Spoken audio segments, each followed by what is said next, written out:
10/10/2025 રોજ જે વર્ષોથી બોટાદ માર્કેટિંગ યાર્ડમાં વેપારીઓ દ્વારા જે ખેડૂતોનું શોષણ થતું એના વિરોધમાં રજૂઆત કરવાના પ્રયત્ન કર્યા. હજારોની સંખ્યામાં ખેડૂતો ઉપસ્થિત રહ્યા. માત્ર મૌખિક બાહેંધરી આપી ખેડૂતોને ગુમરાહ કરવાના ક્યાંક ને ક્યાંક એપીએમસીના સત્તાધીશો દ્વારા જે પ્રયત્નો થયા, ખેડૂતોએ લેખિતમાં બાહેંધરી માંગી કે ફરી વખત કડદાના બહાને અમારી સાથે છેતરપિંડી ન થાય, આ બાહેંધરી થઈ હતી.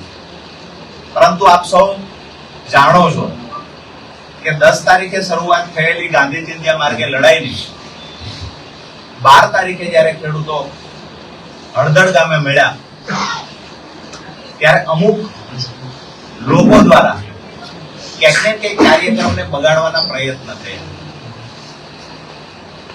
કાર્યક્રમ ખેડૂતો શાંતિથી કરી રહ્યા હતા. જેને પણ દોડવાના પ્રયત્ન કર્યા હોય, જેને પણ અમારી હિંમત તોડવાના પ્રયત્ન કર્યા હોય, એમને કહીએ છીએ કે 108 દિવસ કરતા વધારે સમય જેલમાં રહ્યા પછી પણ છેલ્લા 8 વર્ષથી જે ખેડૂતો માટેની અમારી લડાઈ ચાલે છે, આ લડાઈને અમે આગળ ધપાવીશું.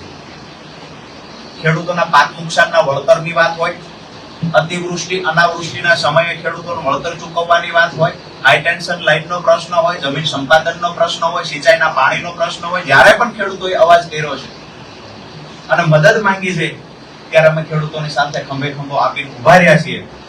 આપ સૌના માધ્યમથી તમામ ગુજરાતના ખેડૂતોને અને મજદૂરોને ખાતરી આપું છું કે આવનાર સમયમાં પણ જે તાકાતથી લડતા એના કરતા બમણી તાકાતથી આવનાર સમયમાં ખેડૂતો માટે લડીશું.